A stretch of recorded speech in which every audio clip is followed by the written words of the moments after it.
Hello అండి. నేను మీ Pranathi. Welcome back to our channel cook with Pranathi. ఇవాళ మనం చేయబోతున్న రెసిపీ ఎగ్ పుడ్డింగ్. అందుకు కావాల్సింది ముందుగా 1/2 లీటర్ మిల్క్ తీసుకొని మిల్క్ ప్యాన్‌లో పోసుకొని వాటర్ ఏమి యాడ్ చేయకుండా స్టవ్ వెలిగించి ప్యాన్ పెట్టుకొని బాగా మరిగించాలండి. ఆ తర్వాత ఒక ప్యాన్ తీసుకొని 1 కప్ షుగర్ వేసుకొని స్టవ్ వెలిగించి పెట్టి అందులో కొద్దిగా లిటిల్ బిట్ వాటర్ యాడ్ చేసి ఫ్లేమ్ సిమ్‌లోనే ఉంచుకొని బాగా కలుపుతూ ఉండాలి. గుర్తుంచుకోండి, చక్కెర అనేది క్యారమెల్‌కి మాడితే పనికిరాదు. అందువల్ల ఫ్లేమ్ సిమ్‌లోనే ఉంచుకొని కలుపుతూనే ఉండాలి. ఇప్పుడు పాలు మరిగాక పాలు పక్కన ఉంచుకొని ఒక బౌల్ తీసుకొని 4 ఎగ్స్ తీసుకొని బ్రేక్ చేసుకొని పక్కన ఉంచుకోవాలి.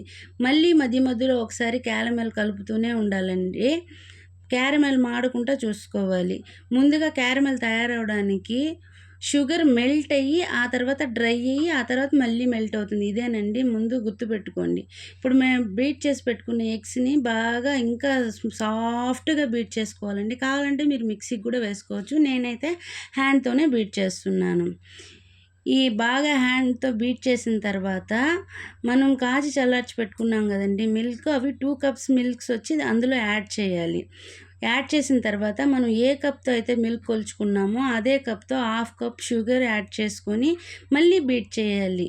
ఎంత బాగా బీట్ చేసుకుంటే అంత సాఫ్ట్ టెక్స్చర్ వస్తుందండి పుడ్డింగు, గుర్తుంచుకోండి. మళ్ళీ మధ్య మధ్యలో క్యారమెల్‌ని మిక్స్ చేస్తూనే ఉండాలి. పక్కన ఒక పాన్ పెట్టుకొని 1/2 గ్లాస్ లిటిల్ బిట్ వాటర్ కాసుకోవాలి. చూసారా, క్యారమెల్ తయారవుతుంది. డ్రై అయిపోయింది. ఆ తర్వాత మళ్ళీ మెల్ట్ అయ్యి గోల్డెన్ బ్రౌన్ కలర్‌లోకి వస్తుందండి. ఈ టైంలో మనం కాచిన వేడి వాటర్‌ని కొద్దిగా యాడ్ చేసుకొని మళ్ళీ బాగా మిక్స్ చేసుకున్నామంటే పుడ్డింగ్ జ్యూసీగా వస్తుందండి. అందువల్లే హాట్ వాటర్ కొద్దిగా యాడ్ చేయాలి. ఇప్పుడు క్యారమెల్ తయారైపోయిందండి. ఈ క్యారమెల్‌ని వెడల్పాటి పాత్ర ఒకటి తీసుకొని అందులోకి స్ప్రెడ్ చేసుకోవాలి.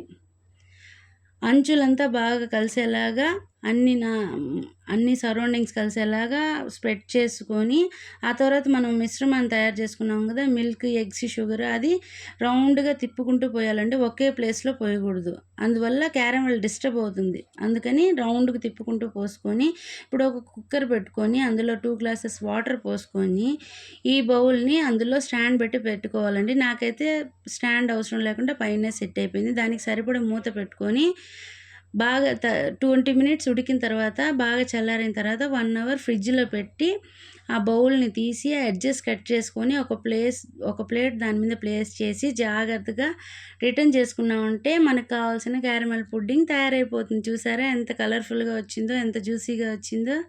మీరు ఒకసారి ట్రై చేసి చూడండి. ఇప్పుడు టేస్ట్ చేయడమే. ఇప్పుడు టేస్ట్ చేసి ఎలా ఉందో చెప్తాను. చాలా సాఫ్ట్‌గా ఉందండి. కట్ చేస్తుంటే చాలా స్మూత్‌గా ఉంది. చూసారా, పట్టుకుంటే కూడా తునిగిపోయేలాగా నీట్‌గా ఉంది. మా పిల్లలకైతే చాలా ఇష్టం అండి. చాలా బావుంటుంది. మీరు ఒకసారి ట్రై చేసి టేస్ట్ ఎలా ఉందో కామెంట్ చేయండి. మీకు గనుక ఈ వీడియో నచ్చినట్లయితే మన ఛానల్‌ని సబ్స్క్రైబ్ చేయండి. Please like, share and subscribe అండి. మీకు నచ్చితే కామెంట్ చేయండి.